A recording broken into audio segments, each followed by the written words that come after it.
If you have your camera on, you can turn it off unless you have a question in a few minutes or whenever whenever you have a question. Let's see. Is there anything else on my list? I did press record, and we are in Deuteronomy 21. I'll leave it right there for just a moment. I wanted to just say preliminarily, last time we got together, we were talking about setting up the theocracy of Yah, the kingdom, his kingdom on this planet. Not the millennial kingdom, but the kingdom of Israel that was supposed to be following the instructions that he had given them that hasn't worked out real well. So that was about establishing a theocracy and how a theocracy is very different than what we're dealing with here. Now, in preview, we have Deuteronomy 21 through 25, which has a lot of very interesting instructions, which at first blush can seem archaic, possibly even barbaric, if we don't understand where these instructions are coming from. Sometimes the instructions are veiled because of the English translation, and it's hard to understand what they're actually saying, and you may not get a good sense of it. So we're going to try and tear some of that stuff apart and see what we can come up with. But I would say as preview that all of these laws and instructions that we are about to read have a lot to do with loving your neighbor as yourself. In fact, they have everything to do with loving your neighbor as yourself. But they seem, as I mentioned, slightly weird because they're just, they don't align with our current viewpoint, our current worldview. For the ancient world, they were absolutely stunningly, dramatically different compared to the people around them. By our own standards, they might seem a little bit weird, but I think you can, for example, I'll just throw this out there because we're not going to spend any time talking about this one, but there's this passage in here that talks about, you shall not muzzle an ox while it is threshing grain. Now, okay, that's fine. If I was a farmer or something like that, that might come in handy. But if you've ever had any kind of farming experience, you might recognize that taking the muzzle off of the ox and letting it walk around and eat as it tries to work, it ain't going to get no work done. It's a grazing animal. It just walks around and eats. It ain't going to do no work. So there's some interesting things that you have to look at in there to make some sense of it. But note what Paul did in Corinthians when he interpreted that passage into a more modern context in his day. And that context is still valuable today. Do you remember what Paul said about muzzling an ox? How did he interpret it in his day? Anybody? Help the teachers.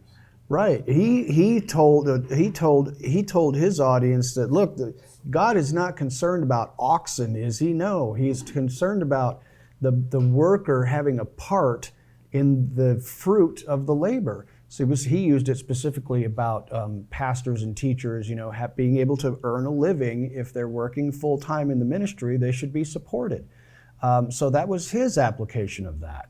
And I'm sure that you can come up with even more applications of that today. You might even think about a company that has profit sharing, for example. You know what I'm saying? It's like if you work at this company for a certain period of time, they give you a share in the profits. That is you profiting from your own labor. So that is a Torah principle. Now, you might take that too far and become a socialist and say that, where everybody's going to own everything. That doesn't work. You can't take it that far. But all of these commands that we're going to read about are about loving your neighbor as yourself and are really about, our task is to get to the spirit of the law. Because you can fill all of these commands to the letter. You can strain out a gnat and swallow a camel by stiltedly and strictly adhering to these laws and completely missing the spirit of it. So I want us, as much as we can, to take a look at the spirit of these laws and also try to apply them to ourselves today as much as we possibly can, even though we're not living in an agrarian society, right? That's what we have to do. So the first section I'm going to read with you is Deuteronomy 21:10, and that's where we're going to start. I'm just going to read a small portion of each chapter as a representative sample, and we'll discuss it briefly. So here in Deuteronomy 21:10, it says, when you go out to battle against your enemies and Yah, your Elohim, delivers them into your hands, and you take them away captive, and you see among the captives a beautiful woman, and have a desire for her, and would take her as a wife for yourself, then you shall bring her home to your house, and she shall shave her head and trim her nails. She shall also remove the clothing of her captivity, and shall remain in your house, and mourn her father and mother a full month, and after that you may go into her and be her husband, and she shall be your wife. And it shall be, if you are not pleased with her, then you shall let her go wherever she wishes, but you shall certainly not sell her for money. You shall not mistreat her, because you have humbled her. Now, taking that passage and applying that today might seem challenging, because it's specifically about going to battle and finding among the captives a female that you find attractive, and you take her home. Okay, now I know that many of you history buffs might recognize that, and many of you may not know this, but you know, like for example, when this happened in World War I and World War II, when the men go off to battle, the women of the cities and towns doll themselves up, because their men may be defeated, and the enemy may arrive, and they may need to survive. And making yourself look attractive to the enemy is a good way to preserve your own life. And this happened during the Nazi invasion of like Belgium. Unfortunately, the Belgian women and the Dutch women dressed themselves up and looked great and cavorted with the Nazi soldiers in order for self-preservation reasons. But when the Allies took that place back, those ladies had a hard time on their hands, because they had then cavorted with the enemy and they were considered traitors. But they were doing what the Bible is talking about here, you know. And so why then do we have these instructions? Well, because in the ancient world, when you took women captive from a battlefield, there were no restrictions on what you were allowed to do and not do. They didn't have moral, ethical standards about the treatment of prisoners. It was a brutal and bloody world. One of my old history professors used to say the ancient world was ugly, brutish, and short. And that's true. You know, the average life expectancy in the Middle Ages was like 27. Yeah, that's the average life expectancy in the Middle Ages. So the fact that we are, some of us sitting here in the 50, 60, 70, 80 years old is an absolute miracle. But there is no compassion for women and children. And, you know, you capture your enemies, you kill the male soldiers, you enslave the women, sell them, rape them, abuse them. They have no rights. But here, Yah is giving us instructions regarding, on a practical level, instructions for the protection of both parties. What protections do you see in this passage for the women who have been taken captive? They get to mourn. They get to mourn the loss of their family members for 30 full days. What else? Seems by like shaving their hair, maybe like getting to maybe change their identity. That's an interesting idea. That's a very interesting idea. Getting to shave their hair might change their identity. Okay. Note in verse 14, if you're not pleased with her, then you should let her go wherever she wants. You can't sell her or mistreat her. Can't make her a slave. If she's not pleasing to your sight, you have to let her go, absolutely free. She's shaven. Well, now, you had an idea about her shaving her head, like changing her identity. I have a different take on that, which I'll share with you in a moment. Any other protections that you see for the woman in this situation? Laura, would you hand her that microphone there? I want to make sure that the people online can hear these questions. Thank you so much. Well, frankly, it's hard for us to understand, but women without power need to have a husband. They need to have a life. And like the Belgian women, they were going to seek they were going to live. And so the fact that these women have to be married, it gives them a life, and it's very compassionate rather than being a concubine or a slave. This is a position of honor in this society that you would much prefer to literally being a courtesan for the whole town or something. It could be a lot worse. Sure, 100%. Yeah, go for it, buddy. By accepting her as a wife, she's now included in that Hebrew culture. That is a tremendous benefit to the woman, absolutely, because she will be fully ingratiated into the nation of Israel. Excellent observation. Now, as to the protections for the men, how are these instructions a protection for the male soldier himself? He doesn't have any idea what kind of personality she's going to have. Yes, he doesn't have any idea who this person is. You notice that it says if you look at the original Hebrew, it says when you see among the captives a woman of beautiful form. Okay, she looks good. Now, as a protection for the man, you shave her head. She takes off her clothing. It sounds like you're talking about taking off her ugly, ragged war clothing and put her in something better. It's exactly the opposite. Okay, you take her fancy clothes off when she was trying to look great for the soldiers, take off all her makeup, shave her head, let her hair grow long, and put her in regular clothing. Now you're going to start to see what she's really like. And she's going to be crying and sobbing, weeping and wailing for 30 days for her family, all swollen up and red-eyed, bald. You still want this woman after 30 days? If she is a gentle soul, if she is good of heart, if she now finds favor in your sight, you may take her to be your wife. If you discover she was beautiful of form but not of function, see you later. Bye-bye. Don't sell her, just let her go wherever she wants. This is a protection for the man because he's not going to be ruled by the flesh of his eyes. He's going to have a little bit of wisdom.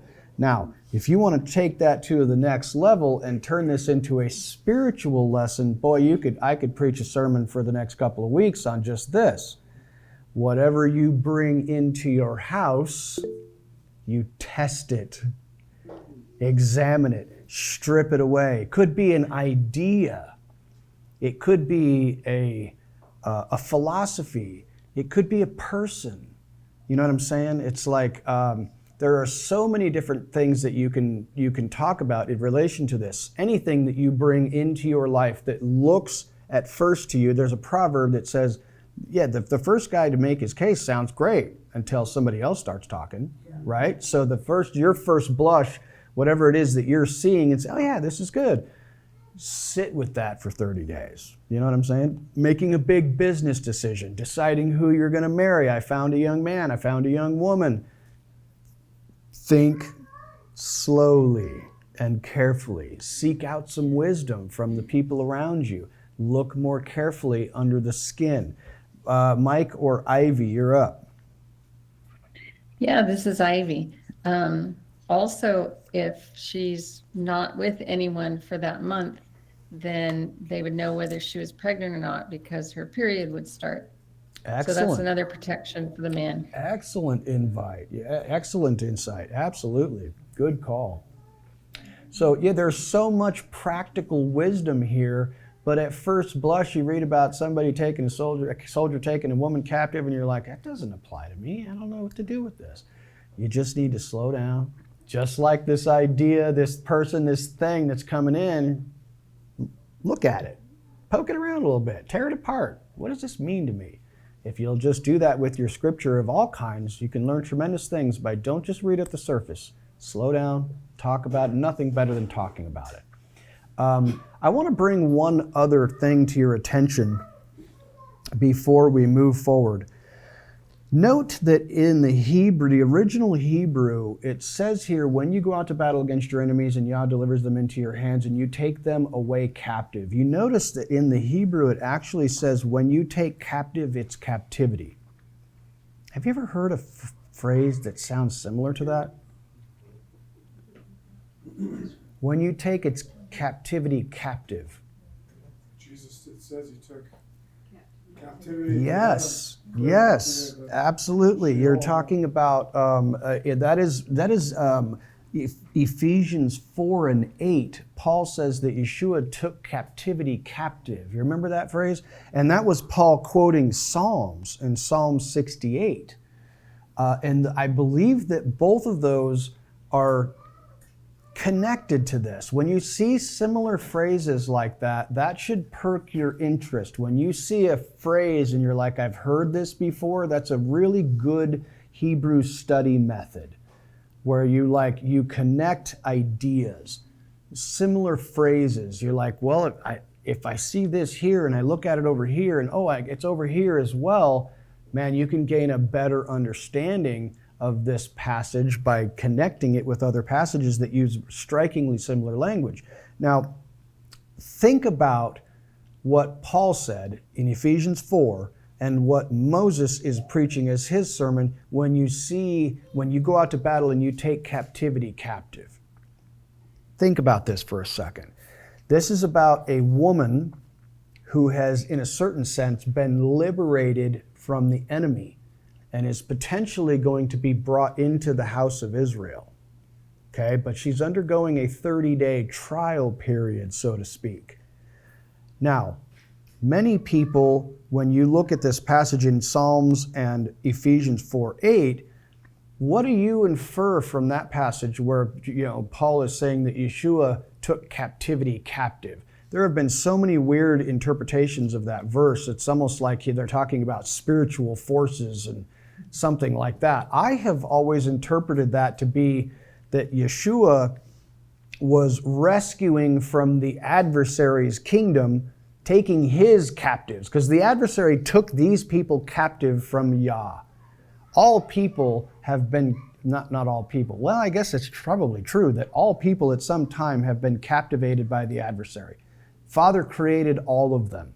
And in the beginning, when they were young and innocent children, they were pure in his sight. But the adversary got his fingers into him or them at some point, and they went and joined his kingdom. Later on in life, wherever it is, they may turn from their sin. They may turn back to Father through the Messiah Yeshua, and he captures the captives and brings them back to his Father's kingdom. Now compare these two stories. A woman being captured by the adversary, and by a Hebrew soldier who is capturing this heathen woman and bringing her into the family. Is there a comparison? Absolutely there is. And you know what's even weirder is you think about what Yeshua said when he told a lot of parables about what it would be like at the end of the age when the angels go forth to reap and they gather up a big dragnet. And what's in the dragnet? Some good fish and some bad fish. And they throw back the bad fish. You see what I'm saying? And we've all heard these stories about wheat and darnel and false wheat, where don't pluck them all up because you'll damage the crop. We'll cut them all down and we'll separate them later. The good from the bad. This is the exact same thing. This is the Torah-based foundation of those passages. That what you're finding is, yes, you're going to engraft people into your community life, but you have to test them. Remember In the book of Joshua, coming right up in the next book here, they take Rahab, the prostitute, and she is engrafted into Israel. But notice when we studied Joshua, we noted this, that when she first got brought into Israel, where did she stay? On the outskirts of the camp. But then later it talks about her and says she dwelt in the midst of the camp. So we talked about that, and it was like, wow, this is fascinating, because it's almost like, hey, you have been rescued and brought into our culture and our family.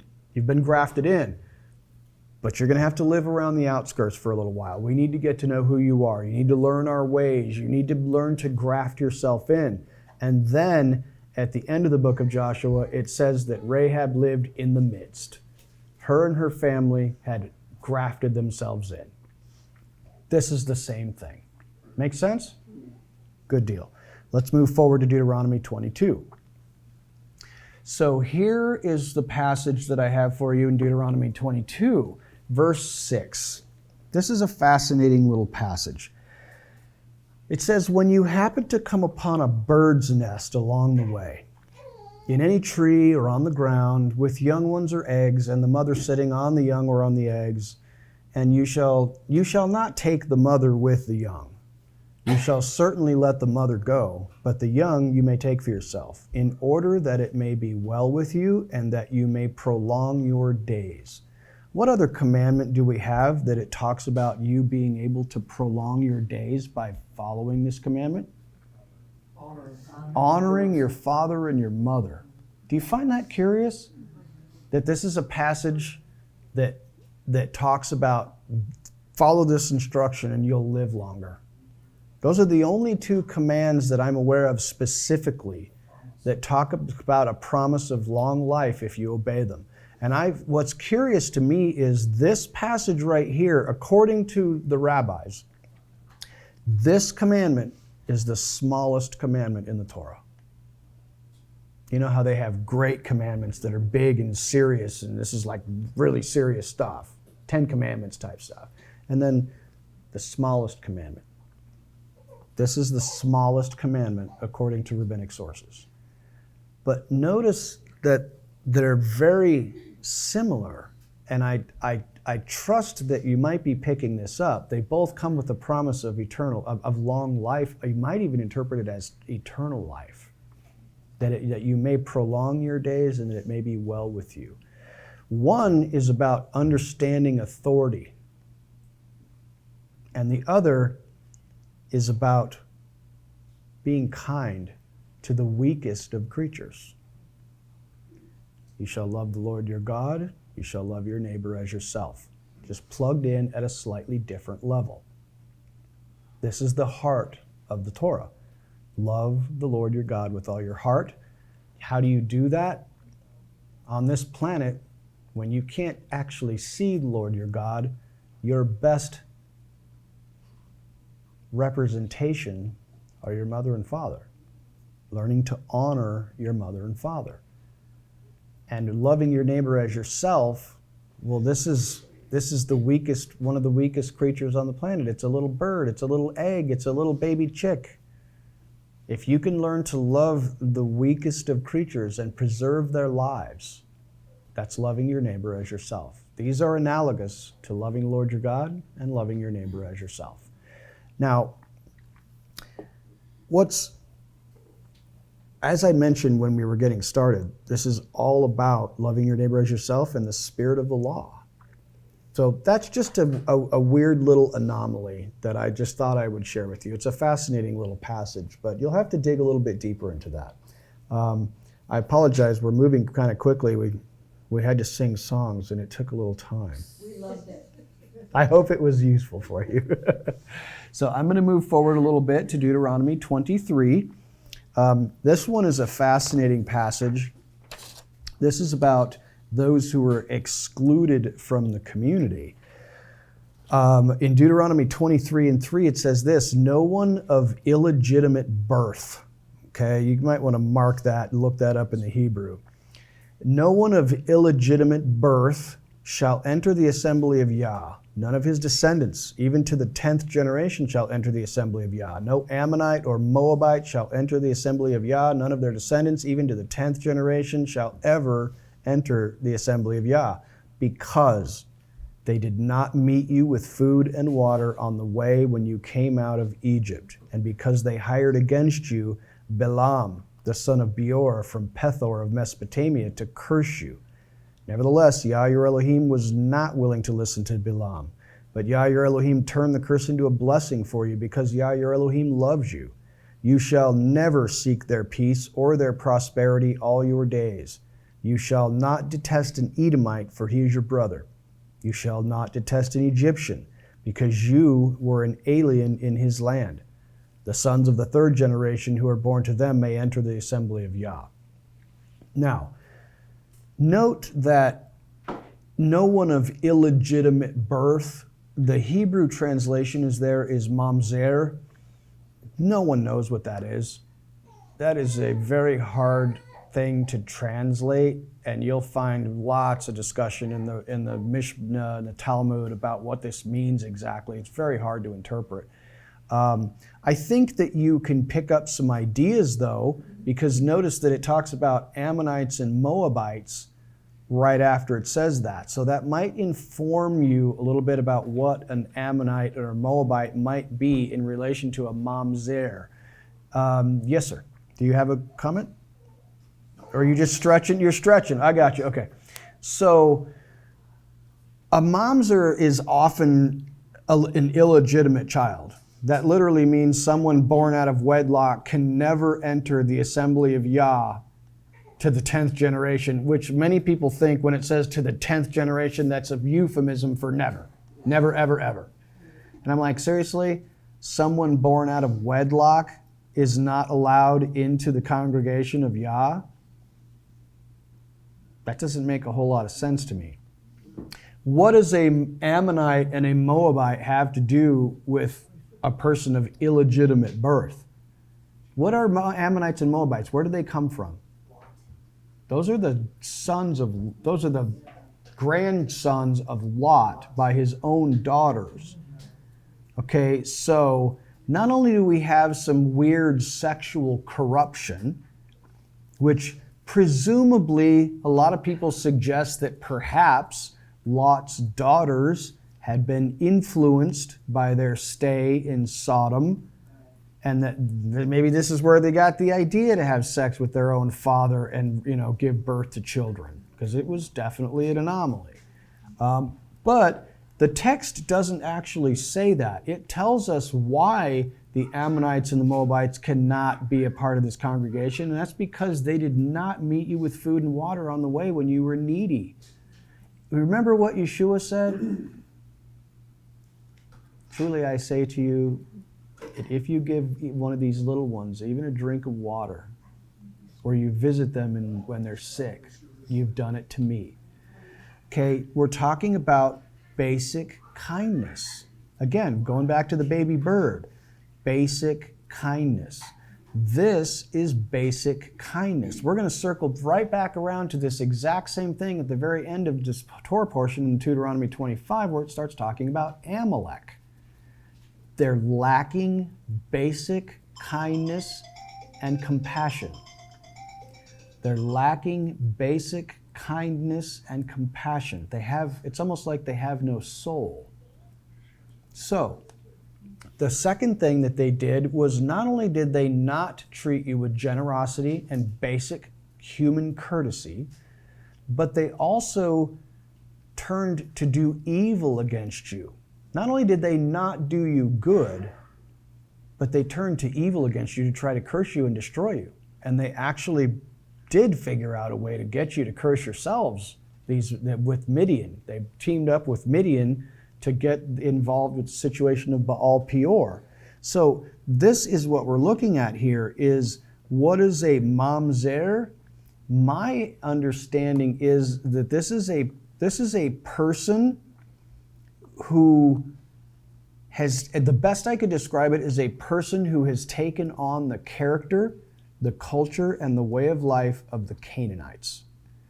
This is a person who is lacking basic humanity.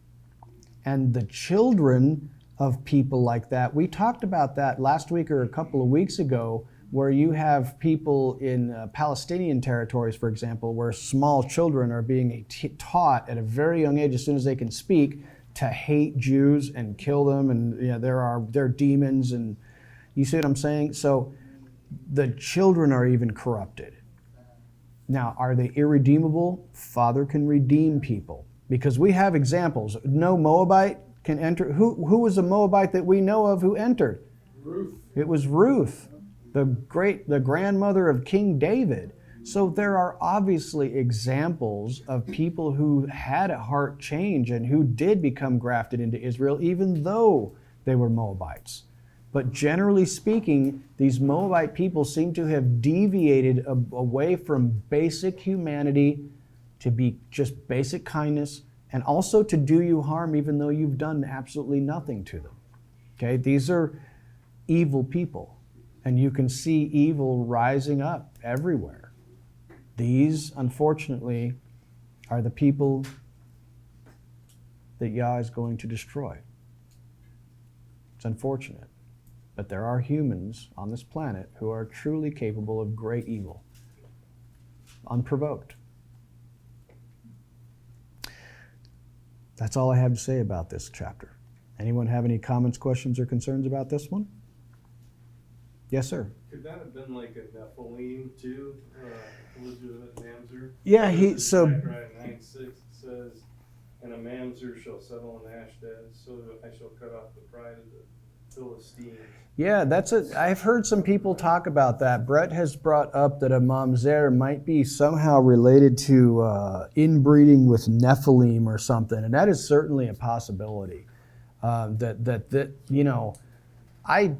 have wondered about certain things like that, just genetic corruption, man. That it's inbred. It's like you can't breed out of it. I don't know. It's a fascinating question.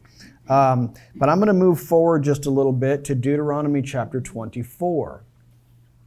So in Deuteronomy 24, here we have some very interesting things. It says that right at the beginning, 24:1, it says, "When a man takes a wife and marries her, and it happens that she find no favor in his eyes because he has found some indecency in her. And he writes her a certificate of divorce and puts it in her hand and sends her out from his house, and she leaves his house and goes and becomes another man's wife. And if the latter husband turns against her and writes her a certificate of divorce and puts it in her hand and sends her out of his house, or if the latter husband dies, who took her to be his wife, then her first husband or former husband who sent her away is not allowed to take her back to be his wife, since she has been defiled. For that is an abomination before Yah, and you shall not bring sin on the land which Yah your Elohim gives you as an inheritance." So here we're talking about this strange situation. It's not terribly strange in our modern world. There are people who get divorced and then get back together. Some of you may even know people who have done it. According to the Torah, it is forbidden to marry a woman and then divorce her, and she goes and marries somebody else, and then you take her back. Start fresh. This is seemingly forbidden. Now, what's interesting here is that you're basically talking about the laws of divorce broadly, but this goes much deeper than that. Now, the law of divorce as presented by Yeshua in Matthew 19:9, we're going to look at that in just a moment, but he says the exact same thing, but the translators of the Greek scriptures have used a different Greek word that is similar to the Hebrew equivalent. But the Hebrew here says this: you find in her some ervat devar, which is roughly translated some unclean or naked thing, issue. Don't even know what that is exactly. And the rabbis have had a field day with this. You can read about it. And you have probably heard that the house of Shammai and the house of Hillel, these two master rabbinic leadership guys in the days of Yeshua, one was like, no, you cannot ever, divorce your wife unless you find some, and he just used this word and kind of left it open. Whereas Hillel was like, No, you can divorce your wife for any number of reasons. If she burns your food, if you don't like the way she smells, you don't like certain things about her, whatever it is, get rid of her. Yeah, Gracie, someone hand Gracie a microphone. Thank you so much, sir.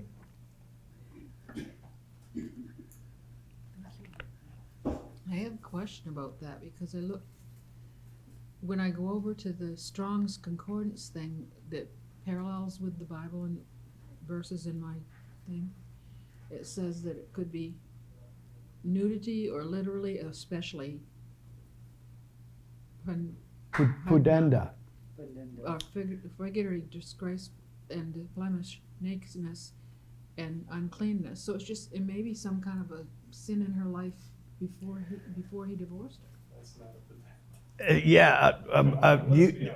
A pudenda is literally the extrusion of sexual genitals. Now, what does that mean? I don't know. Don't ask me to explain that. Her genitals are sticking out. I don't know. That's just weird. Nakedness, sticking out genitals. I don't know. It's super weird. Jerry, don't do it, buddy. Be careful. I think that this is a verse in the Bible that the rabbis got real confused about, because according to this verse, God cannot, if you are married and get divorced and your wife marries somebody else and that guy dies, then she cannot remarry that guy. Right. So now how is God going to have that? He's got a little dilemma here. You Because, are right on track, Jerry, but you're jumping ahead.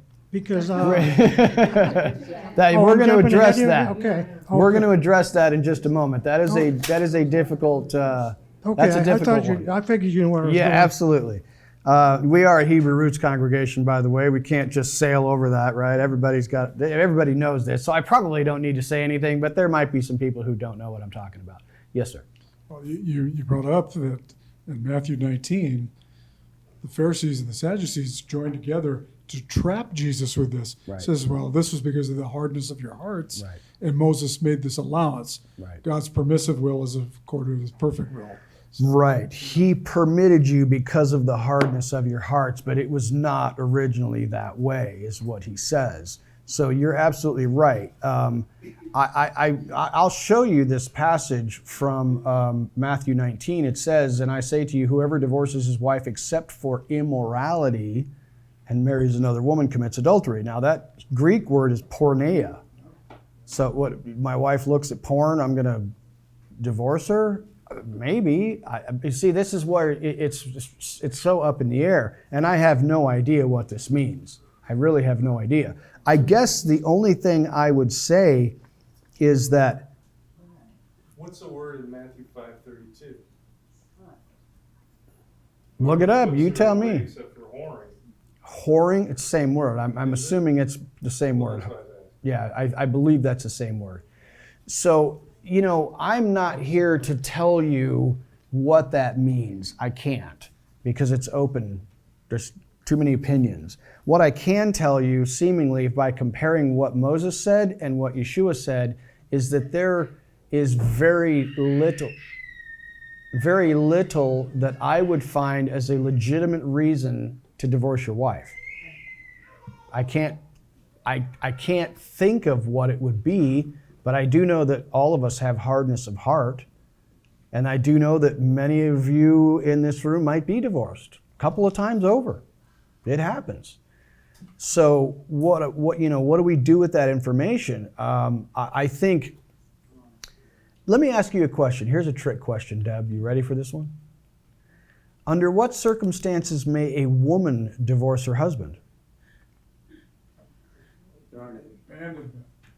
Abandonment. Okay, that's a good one. That actually is true as far as I know, and in fact it is sometimes bandied about as a potential that when men went off to war, they signed a certificate of divorce and gave it to their wives in case they didn't come home from battle. They had a writ of divorce and they didn't have to wait for, we don't know where he's at. He might have been captured by the enemy. You see what I'm saying? There could be a problem for a woman whose husband went off to battle and we don't know what happened to him. Well, she can't get divorced because theoretically he's not dead. This turns into a problem. But there are very few reasons. If he doesn't give her what she needs, remember what the Torah says, food and clothing and progeny, children. If you don't fulfill your marital obligations to me, it doesn't say that she's allowed to divorce him. It says you must not fail to give your wife these things that she needs. It doesn't leave the door open but I am fairly confident that the rabbis and the men of the Great Assembly or whatever figured out, well, hey, he's violated his covenant. So if he's not going to fulfill his duty, then you can cut him loose. But the Torah does not specifically say that a woman has a right to divorce her husband. And in fact, the only reason that is given for a husband to be able to divorce his wife is so nebulous that we can't even figure out what it is. So I take that, my big takeaway is, don't do it, ever, if you can possibly handle it. Now, I do believe that there are situations that are dangerous for a woman and for a man. And if the hardness of heart is on either party, it doesn't matter. If they're willing harm or they are brutal or oppressive, you should escape. I'm all for let us be in peace together. I think Paul said something similar when he said, look, if you marry an unbeliever and they consent to live with you in peace, do it, because God has called us to peace. But if not, let them go. So I take instruction from that. Anyone, comments, questions, or concerns about this section? Difficult stuff for sure. Now, Jerry mentioned previously regarding divorce and remarriage as a metaphor for God and Israel, because there's so many metaphors about Israel being the bride of God. And, him marrying her at Mount Sinai, this is like a wedding ceremony. They said, I do, we will. There's so many metaphors. In fact, the Hebrew prophets in Jeremiah 3 and Hosea 1 through 3 and Isaiah 20 and Ezekiel 15 and bunches of other passages talk about Israel being the bride of God and being a whore. And he divorces her, sends her away because she has gone whoring. Now, clearly, he's talking about divorcing his wife. Now, what's fascinating is that there are an equal number of passages that say that he's going to take his wife back. Now, if he did that, if he took Israel to be his wife metaphorically, and then she wandered off and found some other lovers and became a whore and a trollop, a whoremonger, whatever you want to say, and totally ditched her husband, some people might try to get a little technical and say, well, he didn't actually divorce her. There's no legal document. Oh, you know what the biggest interpretation is? Well, God doesn't have to follow his own rules. He's above the rules that he laid down for humanity. I'm like, that doesn't make sense to me. If you don't make up rules that you don't keep yourself, I think they call that hypocrisy. And God ain't like that.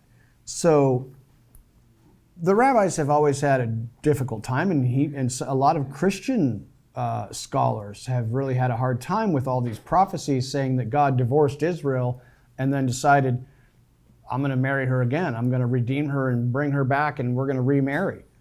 How are you going to do that? Because it's strictly forbidden in the Torah. Now, some people have come up with some creative ways around this problem. And I believe that Paul came up with his own way of looking at this. And I'll show this to you now. This is in Romans 7. Romans 7 verse 1 says, "Do you not know, brethren, for I am speaking to those who know the law, the Jews of the congregation in Rome, that the law has jurisdiction over a person as long as he lives. For the married woman is bound by law to her husband while he is living. But if her husband dies, she is released from the law concerning the husband. So then, if, while her husband is living, she is joined to another man, she shall be called an adulteress. But if her husband dies, she is free from the law, so that she is not an adulteress, though she is joined to another man. Now, what is he essentially saying there?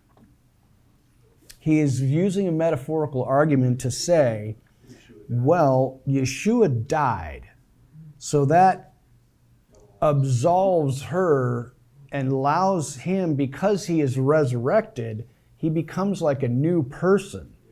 And so that he can marry her. He can take her back. And I think that's a good argument. That's a great argument. Paul is a rabbi of genius order. He's very, very smart. And I like the way he's interpreting this passage. Now, unfortunately, you look at a couple of verses following this, and many people have twisted these passages to suggest that we don't need to do the law because Jesus just set us free from the law. No, he's using a metaphor about the law concerning the husband, not the whole Torah. He did not say, he is not in any way, shape, or form trying to tell you that Jesus came to set you free from God's rules for how to treat people.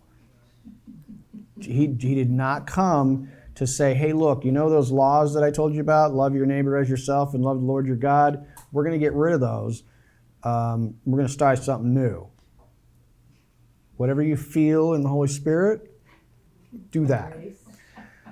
Yeah, that's also called that's called everybody doing what's right in their own eyes because they can't distinguish between their own brain and the Holy Spirit. That's a difficult position to be in. But I also considered that although I do really enjoy Paul's idea here, and what we normally talk about is that Yeshua died, and so that situation is resolved in that way. But consider this. You cannot, under any circumstance, enter the kingdom in a fleshly body. You're either dead now and are going to be resurrected when he returns, or you're going to be transformed in the twinkling of an eye, also known as death, from a mortal body to an immortal body. Does that change the dichotomy? That woman is dead. She is also a new creature and is free from the law of the husband. So both of them have died and been resurrected. So we are talking about a whole new man and a whole new woman being rejoined together. This is also a possibility. Thought it was interesting. The final thing I will share with you, and then I will wrap this up, is Deuteronomy 25. And this circles us right back to where we started. Deuteronomy 25:17, it says, remember what Amalek did to you along the way when you came out from Egypt. How he met you along the way and attacked among you all the stragglers at the rear when you were faint and weary. And he did not fear Elohim. Therefore it shall come about when Yah your Elohim gives you rest from all your surrounding enemies in the land which Yah your Elohim gives you as an inheritance to possess, you shall blot out the memory of Amalek from under heaven. You must not forget. Okay, this is the injunction against those people who, I would say, mamzer. Use the same word. This is a reiteration of the same thing. Okay? These are the type of people for whom there is no redemption. They have no basic humanity. They attack. What's at the back of the column of people? It's the sick. It's the old people. It's the children. You see what I'm saying? These people are willing to attack the small children, the most vulnerable, the most weak. This is like people who dial in for dollars calling old people, trying to scam old people. Okay, these are people who are ruthless and willing to take advantage of the weakest among us. There is no redemption for them. Now that sounds tragic coming from a Christian for whom Jesus is love and he can save anyone. And this is true. This is true, but you have to turn. These people have zero interest in turning. These people are interested in taking from the weak and the vulnerable. And you shall never forget it. And you need to be on the alert. because there are lots of people in this life, on this planet, who are looking to take advantage of the weak and the vulnerable. And I think that it is on you. You need to be concerned about this. Many of us have misinterpreted these passages from Yeshua that say, if someone smacks you in the cheek, just give them the other cheek. That is not about you defending yourself at all. I strongly encourage you to look deeper into that passage. You have a duty as a human being who loves your brother as yourself to protect those around you. If you are a man, that means to protect your own family. If you're a mom, that means to protect your own children. That means that if you're in a congregation, to protect each other. The admonitions of Yeshua talking about turning the other cheek are not about issues of self-defense and protecting yourself from evil. They are about letting go of an insult and not returning evil for evil. That's about seeking vengeance. I'm not talking about seeking vengeance. I'm talking about basic self-preservation. I strongly encourage you to be aware. You've seen what happened this very week where a basically kind and gentle young man was assassinated. A Christian young man who was very gentle, as far as I can tell. There are some out there who are not very gentle. This young man was very gentle and was assassinated because they don't want to hear the truth. The truth and righteousness is offensive to the evil. And unfortunately, it's coming to the point where they are so angry at you for speaking the truth that they will try to kill you. And I think you need to be alert to that fact and be watchful and be concerned about your fellow man and be willing to help if at all possible. If you are capable of helping, help. If you are capable of stopping evil, stop evil. Make sense? You got a microphone?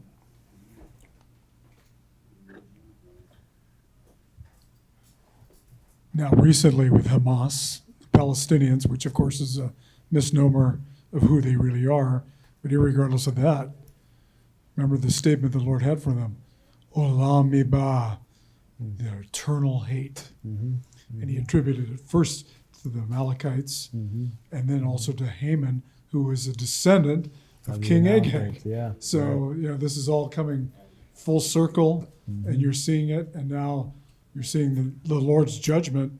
I mean, how can somebody punch above their weight class like Israel does, where they're assassinating everybody, everywhere? Yeah. And this is a pattern that David's mighty men established back, then. Well, and amen. And you can see continuously that Yah gives great strength to his warriors who are seeking to defend his people. He always says, when you read the book of Judges, I love reading the book of Judges and Kings and Chronicles, where it's like, you have too many men, winnow it down. We're going to battle. I only need a couple hundred people. You got too many people here. Yeah, you know why? Because you're going to take credit yourself. When I defeat this whole army with 300 guys, you'll know who did it. So I just want you to be capable of defending yourself and others, and in whatever way seems appropriate to you at the time. It is righteousness to act righteously. So there you have it. I have nothing else for you. I'm going to pray. I appreciate your kindness in listening and in talking with me. I always enjoy talking with you guys about the Word.